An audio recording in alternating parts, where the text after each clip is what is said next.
मुगल प्रशासन के दौरान शाही घराने की देखभाल का प्रभार दिया गया था मीर समन को। मुगल प्रशासन के दौरान शाही घराने की देखभाल दिया गया था मीर समन को।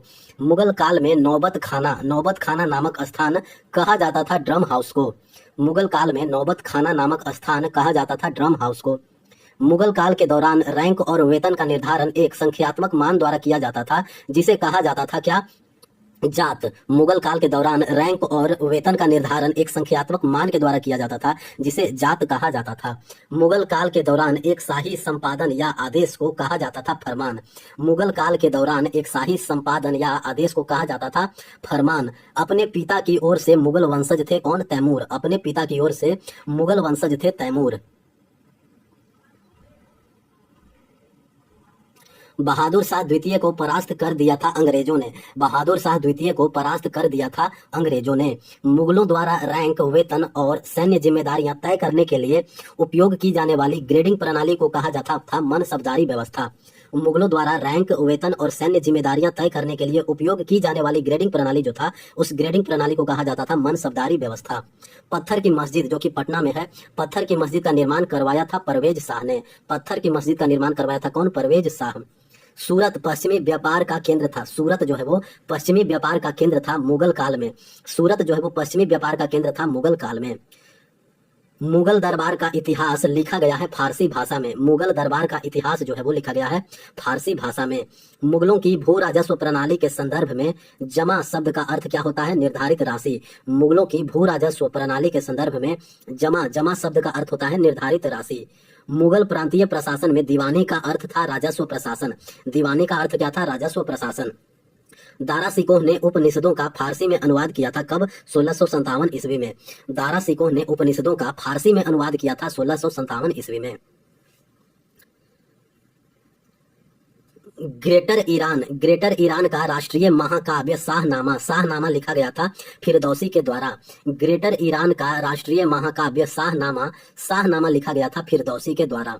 शाहनामा या अकबरनामा, आलमगीरनामा इतिहास संबंधित है मुगल भारत से। दिल्ली की जामा मस्जिद का निर्माण पूरा हुआ कब? 1656 ईस्वी में। दिल्ली की जो जामा मस्जिद है उसका निर्माण पूरा हुआ 1656 ईस्वी में। मुगल काल के प्रसिद्ध गायक तानसेन जुड़े हुए थे भारतीय संगीत शैली ध्रुपद से। तानसेन जो है वो जुड़े हुए थे भारतीय संगीत शैली ध्रुपद से। भारत का अंतिम मुगल सम्राट कौन था? बहादुर शाह द्वितीय। भारत का अंतिम मुगल सम्राट था बहादुर शाह द्वितीय। आईने अकबरी लिखी गई थी अबुल फजल द्वारा। आईने अकबरी जो है वो लिखी गई थी अबुल फजल द्वारा। 16वीं शताब्दी का एक विस्तृत दस्तावेज जो अकबर के प्रशासन का वर्णन करता है आईने अकबरी। 16वीं शताब्दी का एक विस्तृत दस्तावेज जो अकबर के प्रशासन का वर्णन करता है आईने अकबरी। मुगल साम्राज्य के शासनकाल के दौरान गैर मुस्लिम प्रजा पर धार्मिक कर था जजिया।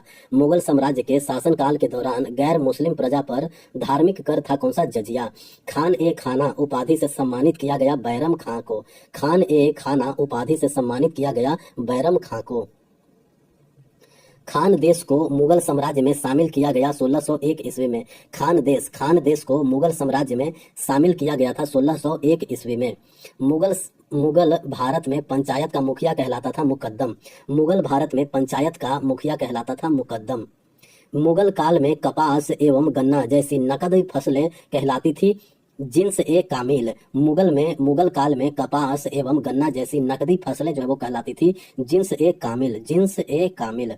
मुगल साम्राज्य की आर्थिक व्यवस्था के संदर्भ में पोलाज शब्द का तात्पर्य था सालाना खेती की भूमि। मुगल साम्राज्य की आर्थिक व्यवस्था के संदर्भ में पोलाज शब्द का तात्पर्य था सालाना खेती की भूमि। मातृपक्ष की ओर से मुगल वंशज कौन थे? चंगेज खां के। मातृपक्ष की ओर से मुगल वंशज थे चंगेज खां के। मुगल काल में अपनी भूमि पर खेती करने वाले किसानों को कहा जाता था खुद कास्त। मुगल काल में अपनी भूमि पर खेती करने वाले किसानों को कहा जाता था खुद कास्त। निजाम उल मुल्क आसफ जाह हैदराबाद के पहले निजाम थे। निजाम उल मुल्क आसफ जाह हैदराबाद के पहले निजाम थे जिन्हें मुगल सम्राट नियुक्त किया गया था फर्रुख सियर के द्वारा। फ्रांसवा बर्नियर चिकित्सक थे राजकुमार दारा सिकोह के। फ्रांसवा बर्नियर जो है वो चिकित्सक थे राजकुमार दारा सिकोह के। मुगल चित्रकार जिसने जहांगीर को सफाविद अब्बास को गोले लगाते हुए चित्रित किया था उनका नाम था अबुल हसन। मुगल चित्रकार जिसने जहांगीर को सफाविद अब्बास को गले लगाते हुए चित्रित किया था उसका नाम था अबुल हसन।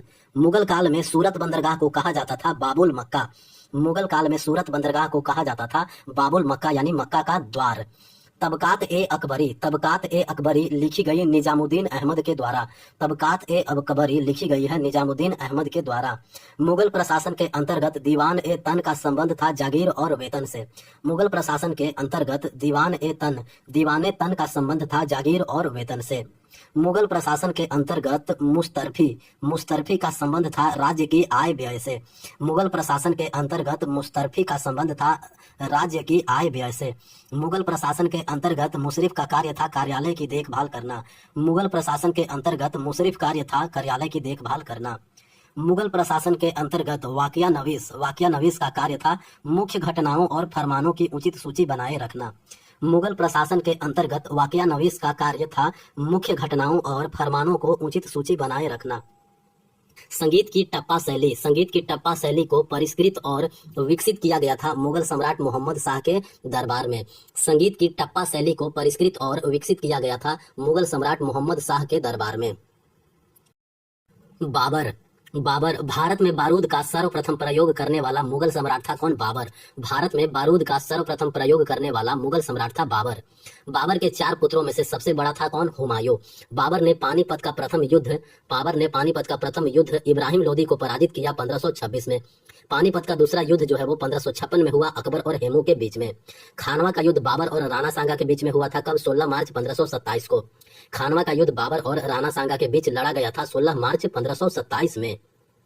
मुगल साम्राज्य का संस्थापक और भारत में पहला मुगल बादशाह है बाबर। मुगल साम्राज्य का संस्थापक और भारत में पहला मुगल बादशाह बने बाबर। बाबर ने 1529 में महमूद लोदी को हराया घाघरा के युद्ध में बाबर ने 1529 ईस्वी में महमूद लोदी को हराया। बाबरनामा आत्मकथा है बाबर की। बाबर ने उपाधि धारण की थी पादशाह। अनेक वर्षों तक भटकने के बाद बाबर ने काबुल पर कब्जा कर लिया 1504 ईस्वी में। बाबर ने काबुल पर कब्जा किया 1504 ईस्वी में। बाबर ने इब्राहिम लोदी को पराजित किया पानीपत के प्रथम युद्ध 1526 में। बाबर ने इब्राहिम लोदी को पराजित किया पानीपत के प्रथम युद्ध 1526 में। आराम बाग उत्तर प्रदेश में बाबर द्वारा बनवाया गया था। आराम बाग जो है वो बाबर द्वारा बनवाया गया था 1528 ईस्वी में। आराम बाग जो है वो बाबर द्वारा बनवाया गया था 1528 ईस्वी में। बाबर प्रथम नाम जहीरुद्दीन। बाबर फरगना की गद्दी पर कब बैठा? 1494 ईस्वी में। बाबर जो है वो फरगना की गद्दी पर बैठा 1494 ईस्वी में। भारतीय उपमहाद्वीप में मुगल साम्राज्य का संस्थापक था कौन? बाबर। भारतीय उपमहाद्वीप में मुगल साम्राज्य का संस्थापक था बाबर। बाबर का शव पहले आगरा के आराम बाग में रखा गया था, लेकिन बाद में उसे ले जाया गया काबुल में।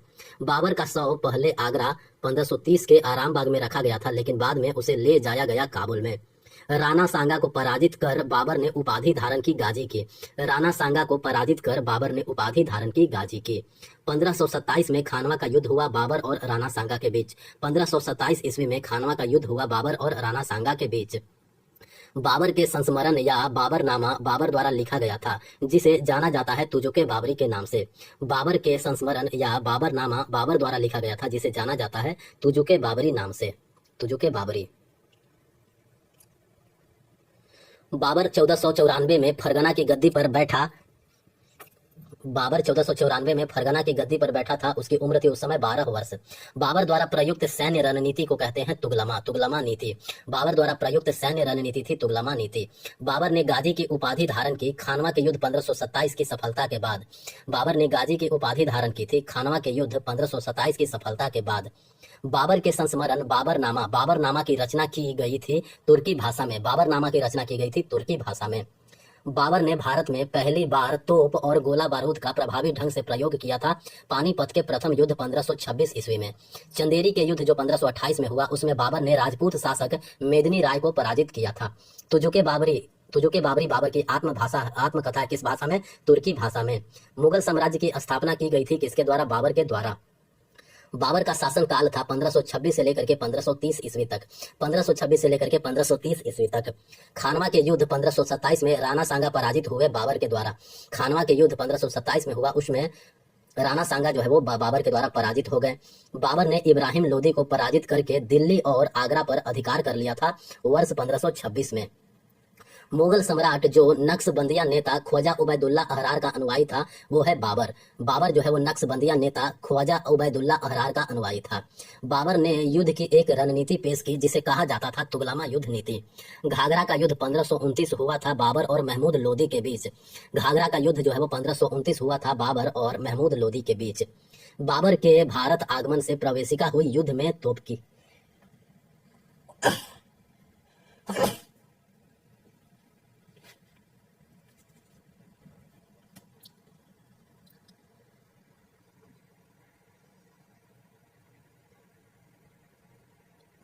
बाबर के भारत आगमन में प्रवेशिका हुई युद्ध में तोप की। बाबर के भारत आगमन से क्षेत्र में स्थापना हुई तिमुरिड राजवंश की। बाबर के भारत आगमन से क्षेत्र में स्थापना हुई तिमुरिड राजवंश की। अब है हुमायूं और शेर शाह सूरी। शेर खान ने हुमायूं को चौसा के युद्ध में पराजित किया था। कब? 1539 में। शेर खान ने हुमायूं को चौसा के युद्ध में पराजित कर दिया था 1539 में। मुगल शासक जिसने अपने पिता की वसीयत के अनुसार अपनी विरासत जायदाद का बंटवारा किया था वो है हुमायूं। बाबर की मृत्यु के बाद हुमायूं ने अपने साम्राज्य को बांट दिया था 4 भागों में। हुमायूं और शेर शाह को श्रेय दिया जाता है पुराना किला दिल्ली के निर्माण का। शेर शाह सूरी मार्ग जोड़ता है दिल्ली और अमृतसर को। शेर शाह सूरी मार्ग जो है वो दिल्ली और अमृतसर को जोड़ता है। शेर शाह सूरी मार्ग जोड़ता है दिल्ली और अमृतसर को। हुमायूं का मकबरा दिल्ली में बनवाया गया था बेगा बेगम के द्वारा। हुमायूं का मकबरा जो है वो दिल्ली में बनवाया गया था बेगा बेगम के द्वारा। मिर्जा कामरान भाई था किसका? हुमायूं का। शेर शाह सूरी का शासनकाल था 1540 से लेकर के 1545 तक। शेर शाह सूरी का मकबरा स्थित है सासाराम बिहार में। सिंधु घाटी से बंगाल में सोनार घाटी तक शाही सड़क का निर्माण करवाया था शेर शाह सूरी ने। सिंधु घाटी से लेकर के बंगाल में सोनार घाटी तक शाही यानी रॉयल सड़क का निर्माण करवाया था शेर शाह सूरी द्वारा। हुमायूं नामा किसने लिखा था? हुमायूं नामा लिखा था गुलबदन बेगम ने। हुमायूं नामा लिखा था गुलबदन बेगम ने। सूर साम्राज्य की स्थापना की गई थी शेर शाह सूरी द्वारा। सूर साम्राज्य की स्थापना की गई थी शेर शाह सूरी के द्वारा। शेर शाह सूरी का जन्म हुआ था फरीद खां के रूप में। शेर शाह सूरी का जन्म हुआ था फरीद खां के रूप में। हुमायूं के मकबरे को यूनेस्को द्वारा विश्व धरोहर स्थल घोषित किया गया था 1993 में। हुमायूं के मकबरे को यूनेस्को द्वारा विश्व धरोहर स्थल घोषित किया गया था 1993 में। चौसा का युद्ध हुमायूं और शेर शाह सूरी के बीच हुआ था 1539 में। चौसा का युद्ध हुमायूं और शेर शाह सूरी के बीच हुआ था 1539 ईस्वी में। मांडू को अपनी राजधानी बनाया था होशंग शाह ने। प्रसिद्ध चित्रकार अब्दुस समद ईरानी भारत आए हुमायूं के निमंत्रण पर। प्रसिद्ध चित्रकार अब्दुस समद जो है वो ईरानी भारत आए थे हुमायूं के निमंत्रण पर। 16वीं शताब्दी में रुपया नामक चांदी का सिक्का जारी किया गया था शेर शाह सूरी द्वारा। 16वीं शताब्दी में रुपया नामक चांदी का सिक्का जो है वो जारी किया गया था शेर शाह सूरी द्वारा। कन्नौज का युद्ध 1540 हुआ था शेर शाह सूरी और हुमायूं के बीच में। कन्नौज का युद्ध जो 1540 ईस्वी में हुआ था शेर शाह सूरी और हुमायूं के बीच। रोहतास किले पाकिस्तान का निर्माण राजा टोडरमल ने किसके आदेश पर करवाया था? शेर शाह सूरी के आदेश पर। रोहतास किले पाकिस्तान का निर्माण राजा टोडरमल ने किसके आदेश पर करवाया था? शेर शाह सूरी के आदेश पर। भारतीय इतिहास में शेर ए मैसूर कहा जाता था टीपू सुल्तान को। भारतीय इतिहास में शेर ए मैसूर कहा जाता था टीपू सुल्तान को। शेर शाह का मकबरा स्थित है बिहार सासाराम में। दीन पनाह नगर दिल्ली का निर्माण करवाया था हुमायूं ने। यात्रियों के लिए सरायों आश्रयों के निर्माण को प्राथमिकता देने वाले मध्यकालीन शासक थे शेर शाह सूरी। यात्रियों के लिए सरायों आश्रयों के निर्माण को प्राथमिकता देने वाले मध्यकालीन शासक थे शेर शाह सूरी। पद्मावत जो है वो 1540 में मलिक मोहम्मद जायसी द्वारा लिखी गई थी अवधी भाषा में। पद्मावत 1540 में मलिक मोहम्मद जायसी द्वारा लिखी गई अवधी भाषा थी। ग्रैंड ट्रंक यानी जीटी रोड का निर्माण किया गया था शेर शाह सूरी द्वारा। ग्रैंड ट्रंक जीटी रोड का निर्माण जो है वो किया गया था शेर शाह सूरी के द्वारा। ग्रैंड ट्रंक जीटी रोड का निर्माण करवाया गया था शेर शाह सूरी के द्वारा। भारत का प्रथम उद्यान मकबरा था हुमायूं का मकबरा। अकबर के बारे में बात करें तो जयमल और पत्ता ने रक्षा का कार्यभार संभाला चित्तौड़ किले की। जयमल और पत्ता योद्धाओं ने रक्षा का कार्यभार संभाला था चित्तौड़ किले की। 1590 में उत्तर प्रदेश के वृंदावन में गोविंद देव मंदिर का निर्माण करवाया था किसने? राजा मान सिंह ने। 1590 में उत्तर प्रदेश के वृंदावन में गोविंद देव मंदिर का निर्माण करवाया था राजा मान सिंह ने। गोविंद देव मंदिर यानी वृंदावन में जो है गोविंद देव मंदिर के निर्माण के लिए लाल बलुआ पत्थर दान में दिया गया था सम्राट अकबर के द्वारा। तीर्थ यात्रा कर अकबर द्वारा समाप्त कर दिया गया था 1563 में। तीर्थ यात्रा कर अकबर द्वारा समाप्त कर दिया गया था 1563 ईस्वी में। आगरा के सिकंदरा में मकबरा स्थित है अकबर का। आगरा के सिकंदरा में मकबरा जो है वो स्थित है अकबर का। अबुल फजल द्वारा लिखित आईने अकबरी को विभाजित किया गया है 5 भागों में। अबुल फजल द्वारा लिखित आईने अकबरी को विभाजित किया गया है 5 भागों में। मिर्जा हाकिम सौतेले भाई थे मुगल बादशाह अकबर के। मिर्जा हाकिम जो है वो सौतेले भाई थे मुगल बादशाह अकबर के। अकबर के प्रशासन में अपनी खोई उर्वरता को पुनः प्राप्त करने के लिए अस्थायी रूप से कृषि से बाहर रखी गई भूमि को कहा जाता था परती या परौती। अकबर के प्रशासन में अपनी खोई उर्वरता को पुनः प्राप्त करने के लिए अस्थायी रूप से कृषि से बाहर रखी गई भूमि को कहा जाता था परती या परौती।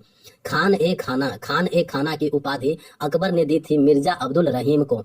खान ए खाना की उपाधि अकबर ने दी थी मिर्जा अब्दुल रहीम खान को।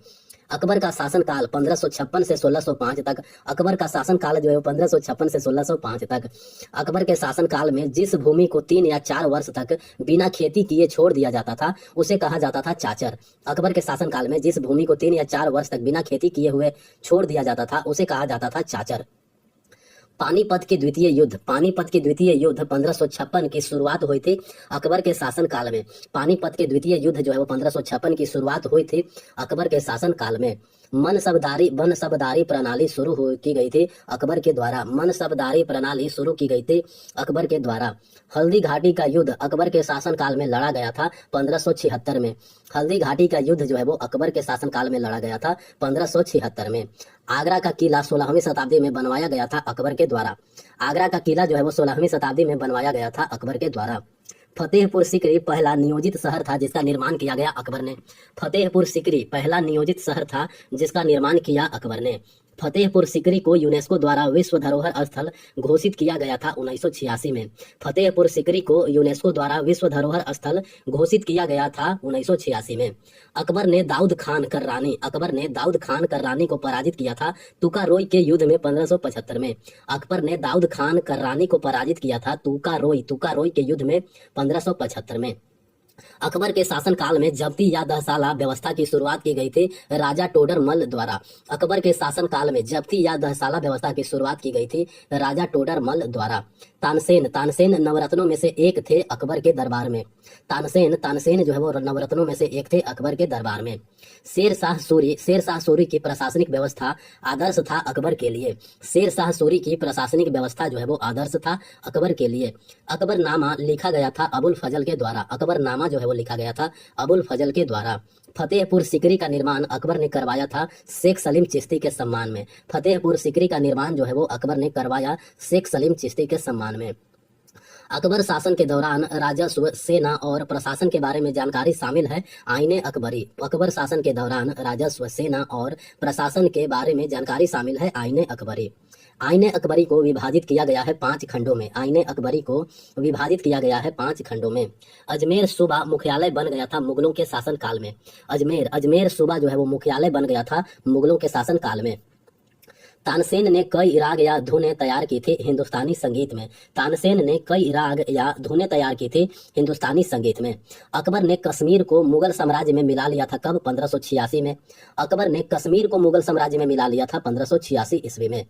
अकबर का राजस्व मंत्री था कौन? टोडरमल। अकबर का राजस्व मंत्री था टोडरमल। अबुल फजल की पुस्तक में गज जो है वो लंबाई मापने की इकाई थी। गज को बराबर भागों में बांटा गया था जिसमें कहा जाता था तस सूज। गज को बराबर भागों में बांटा गया था जिसको कहा जाता था तस सूज। सिकंदरा अंतिम विश्राम स्थल था अकबर का। सिकंदरा जो है वो अंतिम विश्राम स्थल था अकबर का। अकबर के साम्राज्य में सैन्य कमांडरों को कहा जाता था फौजदार। अकबर के साम्राज्य में सैन्य कमांडरों को कहा जाता था फौजदार। अकबर ने महजरनामा जारी किया था कब? 1579 में। अकबर ने महजरनामा जारी किया था 1579 में। फतेहपुर सिकरी, बुलंद दरवाजा, आगरा किला का निर्माण करवाया था अकबर ने। मुर्शिदाबाद का निर्माण करवाया था किसने? अकबर ने। मुर्शिदाबाद का निर्माण करवाया था अकबर ने। मुर्शिदाबाद का नाम रखा था मुर्शिद कुली खान नवाब ने। मुर्शिदाबाद का नाम रखा था मुर्शिद कुली खान नवाब ने। मुर्शिदाबाद यानी मकसूदाबाद का निर्माण करवाया था अकबर ने, और मुर्शिदाबाद का नाम रखा गया था मुर्शिद कुली खान नवाब के द्वारा। भूमि पर मूल लगान के अतिरिक्त लगाया जाने वाला कर कहलाता है आबवाब। भूमि पर मूल लगान के अतिरिक्त लगाया जाने वाला कर जो है वो आबवाब कहलाता था। मुगल साम्राज्य द्वारा नियोजित पहला शहर था फतेहपुर सिकरी। मुगल साम्राज्य द्वारा नियोजित पहला शहर था फतेहपुर सिकरी। अकबरनामा को विभाजित किया गया है 3 पुस्तकों में। अकबरनामा को विभाजित किया गया है 3 पुस्तकों में। पानीपत का दूसरा युद्ध अकबर और हेमू के बीच हुआ था। पानीपत का दूसरा युद्ध जो है वो अकबर और हेमू के बीच हुआ था 1556 ईस्वी में। पानीपत का दूसरा युद्ध अकबर और हेमू के बीच में हुआ था 1556 ईस्वी में। गुजरात पर अपनी विजय के उपलक्ष्य में अकबर ने बुलंद दरवाजा बनवाया था फतेहपुर सिकरी में। गुजरात पर अपनी विजय के उपलक्ष्य में अकबर ने बुलंद दरवाजा बनवाया था फतेहपुर सिकरी में। बुलंद दरवाजे का दूसरा नाम है भव्यता का द्वार। बुलंद दरवाजे का दूसरा नाम है भव्यता का द्वार। आगरा के लाल किले का निर्माण करवाया था अकबर ने। आगरा के लाल किले का निर्माण करवाया था अकबर ने। आगरा के लाल किले का निर्माण करवाया था किसने? अकबर ने। अहमदनगर की रानी चांद बीबी ने युद्ध किया था सम्राट अकबर के विरुद्ध। तख्त ए अकबरी मंच जिस पर अकबर को सम्राट के रूप में ताज पहनाया गया था, यह स्थित है कालानौर पंजाब राज्य में। तख्त ए अकबरी मंच जिस पर अकबर को सम्राट के रूप में ताज पहनाया गया था, वह स्थित है पंजाब राज्य में कालानौर। अकबर के दरबार में जरी कलम या स्वर्ण कलम की उपाधि दी गई थी सुलेखक मोहम्मद हुसैन को। अकबर के दरबार में जरी कलम या स्वर्ण कलम की उपाधि दी गई थी सुलेखक मोहम्मद हुसैन को। अकबर के सुलह ए कुल के विचार का अर्थ था सार्वभौमिक शांति। अकबर के सुलह ए कुल के विचार का अर्थ था सार्वभौमिक शांति। शेख सलीम चिश्ती का मकबरा स्थित है फतेहपुर सिकरी में। शेख सलीम चिश्ती का मकबरा जो है वो स्थित है फतेहपुर सिकरी में। दिल्ली के दीन ए इलाही धर्म की स्थापना की थी अकबर ने। दीन ए इलाही धर्म की स्थापना की थी अकबर ने। अकबर के शासनकाल में 29 मनसबदार थे। अकबर के शासनकाल में 29 मनसबदार थे 5000 जात रैंक वाले। अकबर के शासनकाल में 29 मनसबदार थे 5000 जात रैंक वाले। गुजरात पर अपनी जीत का जश्न मनाने के लिए 1575 में अकबर द्वारा बनवाया गया स्मारक था बुलंद दरवाजा। गुजरात पर अपनी जीत का जश्न मनाने के लिए 1575 में अकबर द्वारा बनवाया गया स्मारक था बुलंद दरवाजा। अकबर के कहने पर महजर का दस्तावेज तैयार किया गया था शेख मुबारक के द्वारा। अकबर के कहने पर महजर का दस्तावेज तैयार किया गया था शेख मुबारक के द्वारा। मिर्जा हकीम जो कि अकबर का सौतेला भाई था, मिर्जा हकीम शासक था कहाँ का? काबुल का। मिर्जा हकीम जो है वो शासक था काबुल का। तुकारोई का युद्ध हुआ था 1575 में। तुकारोई का युद्ध हुआ था दाऊद खान कर्रानी और अकबर के बीच में। तुकारोई का युद्ध 1575 में हुआ था दाऊद खान कर्रानी और अकबर के बीच में। दाऊद खान कर्रानी जो है वो बंगाल का राजा था। अकबर के प्रशासन के तहत दहसाला व्यवस्था जो है वो संबंधित था भू राजस्व प्रणाली से। अकबर के काल में दहसाला बंदोबस्त जो है वो संबंधित था भू राजस्व प्रणाली से। राजा टोडरमल राजस्व मंत्री थे अकबर के शासनकाल में। राजा टोडरमल जो है वो राजस्व मंत्री थे अकबर के शासनकाल में। अब्दुल रहीम खान ए खाना नवरत्नों में से एक थे अकबर के। अब्दुल रहीम खान ए खाना जो है वो नवरत्नों में से एक थे अकबर के। संस्कृत में खेत कौटुकम तथा द्वात्रिंशा योगावली नामक ज्योतिष पुस्तकें लिखी गई है अब्दुल रहीम खान ए खाना के द्वारा। बाबरनामा का फारसी में अनुवाद किया गया है अब्दुल रहीम खान खाना के द्वारा। बाबरनामा का फारसी में अनुवाद किया गया है अब्दुल रहीम खान खाना के द्वारा।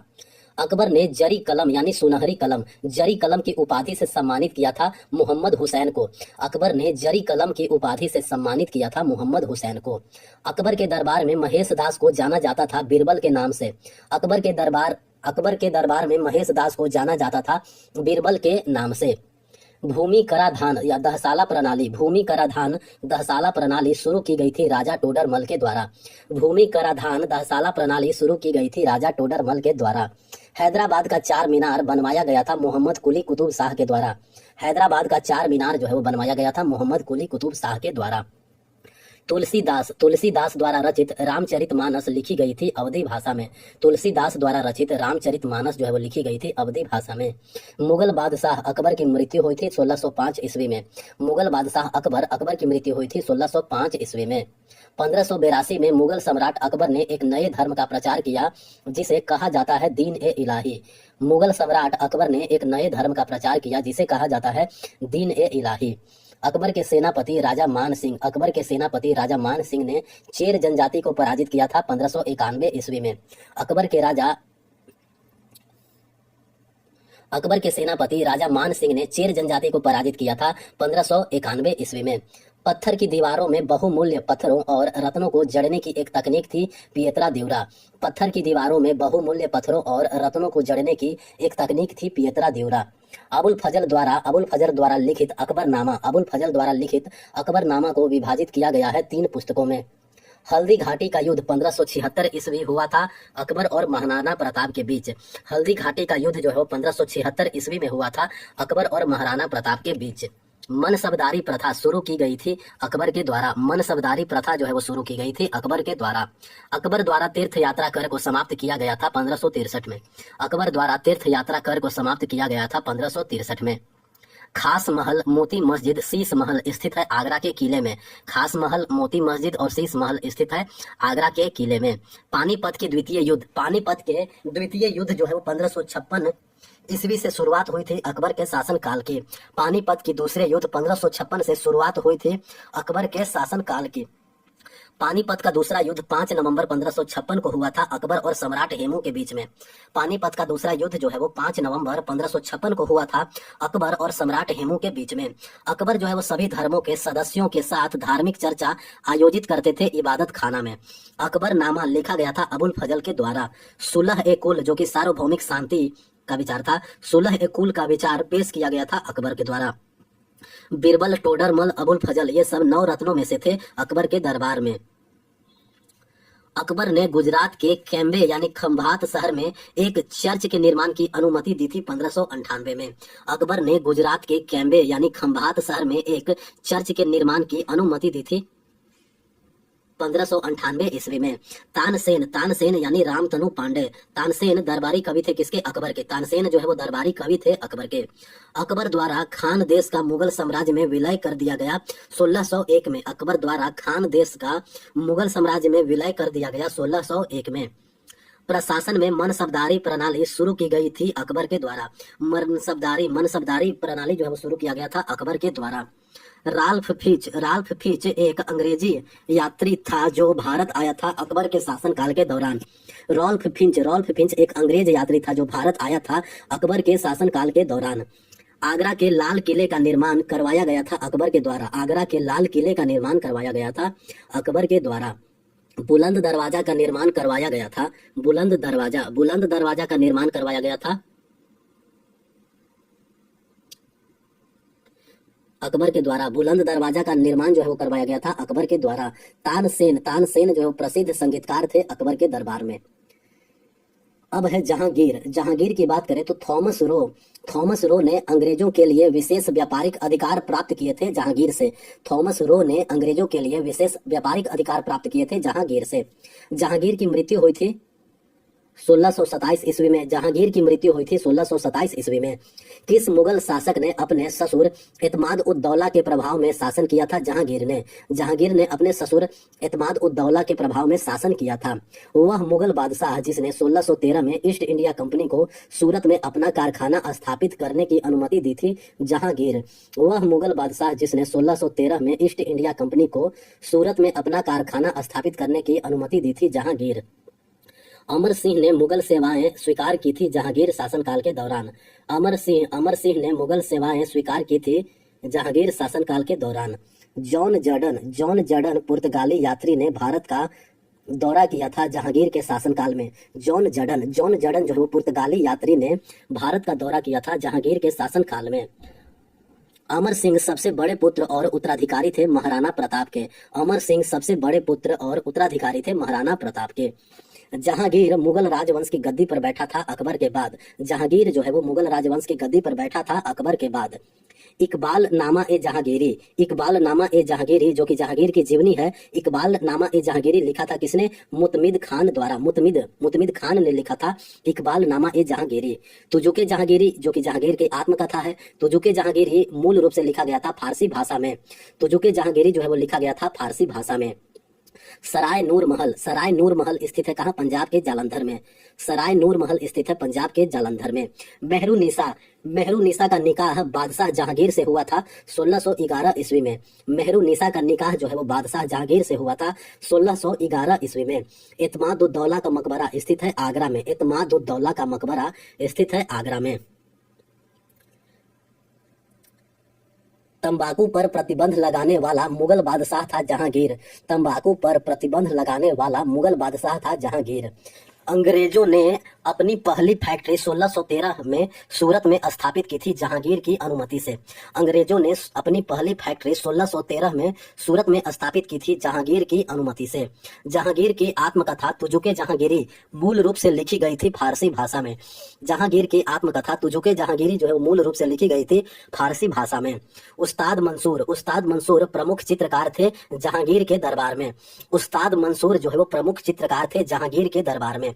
इत्मादुद्दौला का मकबरा स्थित है आगरा में। इत्मादुद्दौला का मकबरा जो है वो स्थित है आगरा में। बेगम नूर जहां का विवाह से पहले का नाम था मेहरुन्निसा। बेगम नूर जहां का विवाह से पहले का नाम क्या था? मेहरुन्निसा। जहांगीर का मकबरा स्थित है शाहदरा लाहौर में। जहांगीर का मकबरा जो है वो स्थित है शाहदरा लाहौर में। मुगल बादशाह जहांगीर का शासन काल था 1605 से लेकर के 1627 ईस्वी तक। मुगल बादशाह जहांगीर का शासन काल था 1605 ईस्वी से लेकर के 1627 ईस्वी तक। दो अस्पा और सिंह अस्पा शब्द जो है संबंधित है मनसबदारी प्रथा से। दो अस्पा और सिंह अस्पा जो है जहांगीर काल में संबंधित है मनसबदारी प्रथा से। शाहजादा सलीम यानी जहांगीर, शाहजादा सलीम किनका नाम था? जहांगीर का। शाहजादा सलीम मुगल सिंहासन पर बैठा जहांगीर के रूप में 1605 ईस्वी में। पियत्रा देवरा की सजावट के साथ इत्मादुद्दौला का मकबरा स्थित है कहाँ? आगरा में। पियत्रा देवरा के सजावट के साथ इत्मादुद्दौला का मकबरा स्थित है आगरा में। चित्रकला अपने चरमोत्कर्ष पर पहुंची हुई थी जहांगीर के शासनकाल में। चित्रकला जो है वो अपने चरमोत्कर्ष पर पहुंची हुई थी जहांगीर के शासनकाल में। शालीमार बाग का निर्माण जहांगीर ने करवाया था, जिसे कहा जाता है श्रीनगर का ताज यानी कश्मीर के श्रीनगर का ताज कहा जाता है शालीमार बाग को। शालीमार बाग का निर्माण करवाया था जहांगीर ने। अंग्रेजों ने अपना पहला कारखाना 1613 ईस्वी में किसकी अनुमति से सूरत में स्थापित किया था? जहांगीर के अनुमति से। अंग्रेजों ने अपना पहला कारखाना 1613 ईस्वी में जहांगीर की अनुमति से सूरत में स्थापित किया था। विलियम हॉकिंस एक अंग्रेज यात्री था जिसने भारत का दौरा किया 1608 ईस्वी में जहांगीर के शासनकाल में। विलियम हॉकिंस एक अंग्रेज यात्री था जिसने भारत का दौरा किया 1608 ईस्वी में जहांगीर के शासनकाल के दौरान। निकोलस डाउटन किसके शासनकाल के दौरान 1614 में सूरत पहुंचे? जहांगीर के शासनकाल में। निकोलस डाउटन किसके शासनकाल के दौरान 1614 में सूरत पहुंचे? जहांगीर के काल में। 1615 में सर थॉमस रो भारत आए थे जहांगीर के शासनकाल के दौरान। 1615 में सर थॉमस रो जो है वो भारत आए थे जहांगीर के शासनकाल के दौरान। शाहजहां लाल किला जो कि दिल्ली में है और जमा मस्जिद जो कि दिल्ली में है। लाल किला और जमा मस्जिद का निर्माण करवाया था शाहजहां ने। लाल किला और जमा मस्जिद का निर्माण जो है वो करवाया था किसने? शाहजहां ने। आगरा किला परिसर में मोती मस्जिद का निर्माण करवाया था शाहजहां ने। आगरा किला परिसर में मोती मस्जिद का निर्माण करवाया था शाहजहां ने। शाहजहां के शासनकाल में आध्यात्मिक विचार विमर्श के लिए सूफी धर्मशाला को कहा जाता था खानकाह। शाहजहां के शासनकाल में आध्यात्मिक विचार विमर्श के लिए सूफी धर्मशाला को कहा जाता था खानकाह। किस मुगल शासक ने राजधानी को अस्थायी रूप से आगरा से दिल्ली स्थानांतरित किया? शाहजहां ने राजधानी को आगरा से दिल्ली स्थानांतरित किया था। लाहौर में शालीमार उद्यान का निर्माण करवाया गया था शाहजहां के द्वारा। शालीमार उद्यान बनवाया गया था शाहजहां के द्वारा। कहाँ? लाहौर में। फ्रांसीसी जौहरी जिसने मुगल काल के दौरान 6 बार भारत की यात्रा की, जीन बैप्टिस्ट टैवर्नियर एक फ्रांसीसी जौहरी था जिसने मुगल काल के दौरान 6 बार भारत की यात्रा किया। पियत्रा देवरा जो कि अलंकरण की एक कला है, पियत्रा देवरा प्रसिद्ध हुआ शाहजहां के काल में। आगरा में शीश महल का निर्माण कराया गया था शाहजहां के द्वारा।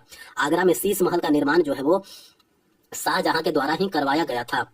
मयूर सिंहासन का निर्माण कराया था किसने? शाहजहां ने। मयूर सिंहासन का निर्माण करवाया था शाहजहां ने।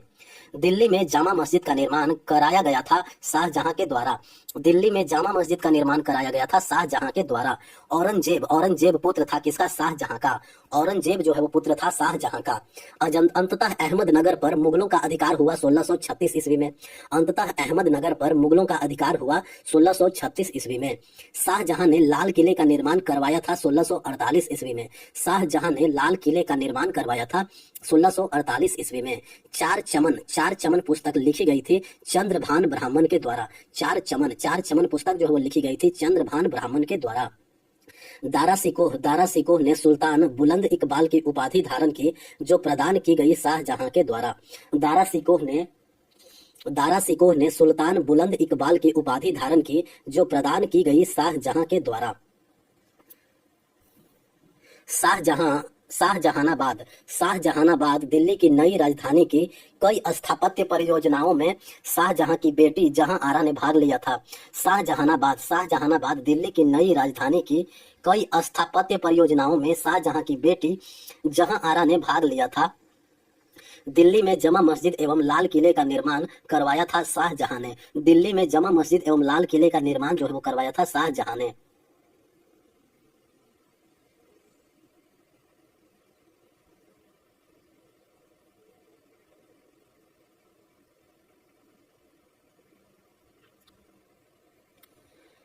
शाहजहां के शासनकाल के दौरान मुगल कंधार को सफाविद वंश के हाथों हार गए 1649 में। शाहजहां के शासन काल के दौरान मुगल कंधार को सफाविद वंश के हाथों हार गए 1649 ईस्वी में। भारत में पियत्रा दिउरा तकनीक का प्रथम प्रयोग ताजमहल में किया गया था शाहजहां के द्वारा। दिल्ली की जमा मस्जिद का निर्माण हुआ था शाहजहां के शासनकाल में।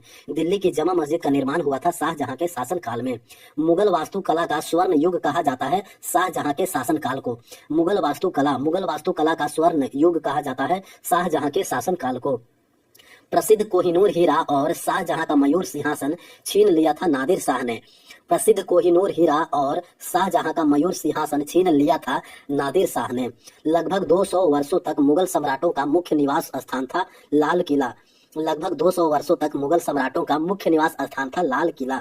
लाल किला दिल्ली का निर्माण 17वीं शताब्दी में कराया गया था मुगल सम्राट शाहजहां के द्वारा।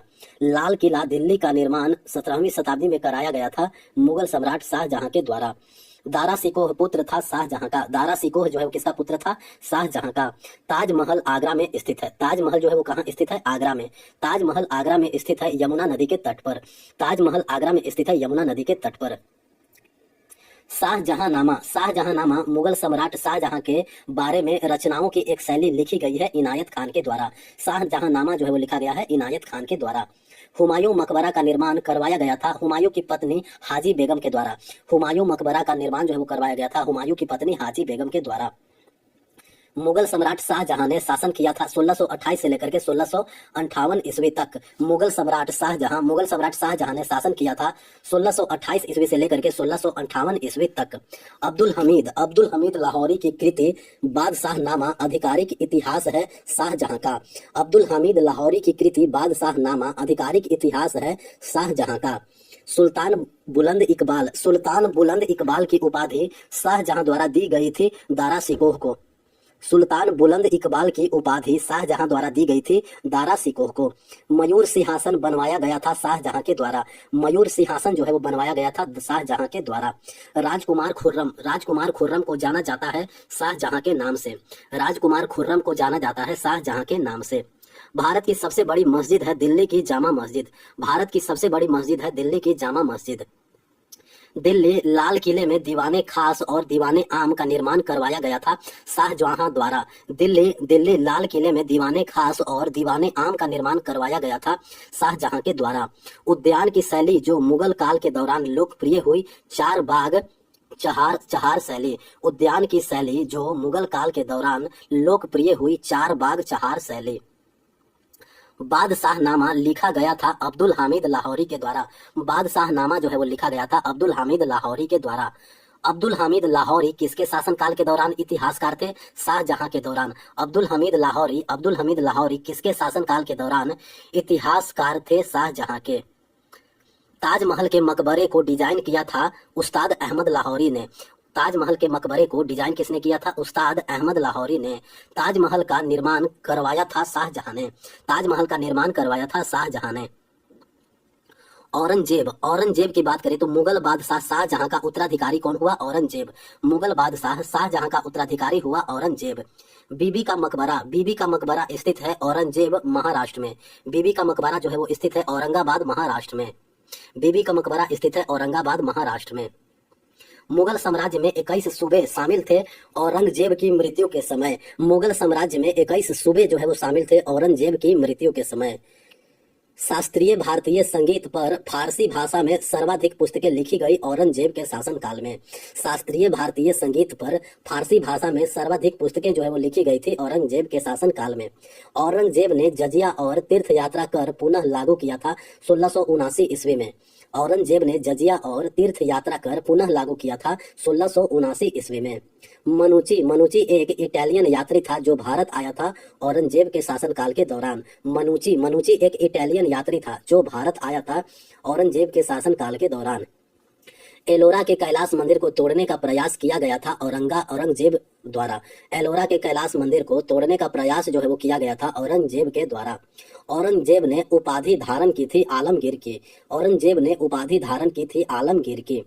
दिलरास बानो बेगम को जाना जाता था रबिया उद दौरानी के नाम से। दिलरास बानो बेगम को जाना जाता था रबिया उद दौरानी के नाम से। औरंगजेब की पत्नी दिलरास बानो बेगम का स्मारक है बीबी का मकबरा। औरंगजेब की पत्नी दिलरास बानो बेगम का स्मारक है बीबी का मकबरा। मुगल शासक औरंगजेब, मुगल शासक औरंगजेब की मृत्यु हुई थी 1707 ईस्वी में। मुगल शासक औरंगजेब के मृत्यु हुई थी 1707 ईस्वी में।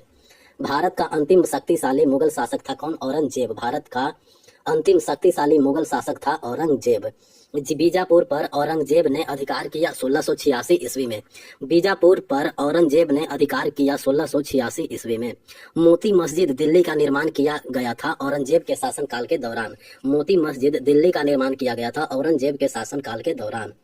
दारा सिकोह को औरंगजेब ने पराजित किया था देवराय के युद्ध में 1659 में। दारा सिकोह को औरंगजेब ने पराजित किया था देवराय के युद्ध में 1659 में। तारीख ए दिल कुसा पुस्तक के लेखक है भीमसेन। तारीख ए दिल कुसा पुस्तक के लेखक कौन है? भीमसेन। औरंगजेब को जाना जाता था आलमगीर के नाम से। औरंगजेब को जाना जाता था आलमगीर के नाम से। लाहौर में बादशाही मस्जिद का निर्माण करवाया गया था औरंगजेब के द्वारा। लाहौर में बादशाही मस्जिद का निर्माण करवाया गया था औरंगजेब के द्वारा। औरंगजेब ने मुगल साम्राज्य पर शासन किया था 1658 से लेकर के 1707 ईस्वी तक। औरंगजेब ने मुगल साम्राज्य पर शासन किया था 1658 से लेकर के 1707 ईस्वी तक। मुगल बादशाह औरंगजेब को जाना जाता है जिंदा पीर के नाम से। मुगल बादशाह औरंगजेब को जाना जाता है जिंदा पीर के नाम से। शाहजहां की गद्दी के लिए सामूगढ़ का युद्ध 1658 औरंगजेब ने पराजित करके जीता था दारा सिकोह को। शाहजहां की गद्दी के लिए सामूगढ़ का युद्ध जो है वो 1658 में औरंगजेब ने पराजित करके जीता था दारा सिकोह को। औरंगजेब द्वारा बीजापुर पर कब्जा कर लिया गया था वर्ष 1686 में। औरंगजेब द्वारा बीजापुर पर कब्जा किया गया था 1686 ईस्वी में। औरंगजेब ने लंबा युद्ध लड़कर अपने साम्राज्य के सैन्य और वित्तीय संसाधनों को समाप्त कर दिया था दक्कन में। औरंगजेब ने लंबा युद्ध लड़कर अपने साम्राज्य के सैन्य और वित्तीय संसाधनों को समाप्त कर दिया था दक्कन में। बीबी का मकबरा एक प्रसिद्ध ऐतिहासिक स्मारक स्थित है औरंगाबाद महाराष्ट्र में। बीबी का मकबरा एक प्रसिद्ध ऐतिहासिक स्मारक स्थित है औरंगाबाद महाराष्ट्र में। बीबी का मकबरा 1660 में बनवाया गया था मुगल बादशाह औरंगजेब के द्वारा। बीबी का मकबरा जो है वो 1660 में बनवाया गया था मुगल बादशाह औरंगजेब के द्वारा। औरंगजेब की पत्नी रबिया उद दौरानी का दफन स्थान बीबी का मकबरा स्थित है महाराष्ट्र में। बीजापुर और गोलकुंडा पर अधिकार किया गया था मुगल सम्राट औरंगजेब के द्वारा। बीजापुर और गोलकुंडा पर अधिकार कर लिया था औरंगजेब। फतवा ए आलमगीरी और मुस्लिम कानूनों का एक संग्रह लिखा गया था औरंगजेब के काल के दौरान। फतवा ए आलमगीरी मुस्लिम कानूनों का एक संग्रह लिखा गया था औरंगजेब के काल के दौरान। मुगल साम्राज्य अपने चरम पर पहुंच गया था। मुगल साम्राज्य जो है वो अपने चरम पर पहुंच गया था। मुगल साम्राज्य अपने चरम पर पहुंच गया था अंग्रेजों के विरुद्ध करने वाला पहला मुगल शासक औरंगजेब। मुगल साम्राज्य जो है वो अपने चरम पर पहुंच गया था औरंगजेब के शासन काल में। अंग्रेजों के विरुद्ध युद्ध करने वाला पहला मुगल शासक था औरंगजेब। वर्ष 1687 में जब औरंगजेब ने गोलकुंडा के किलों पर कब्जा किया तब गोलकुंडा का शासक था अबुल हसन कुतुब शाह। वर्ष 1687 में जब औरंगजेब ने गोलकुंडा के किला पर कब्जा किया तब गोलकुंडा का शासक था अबुल हसन कुतुब शाह।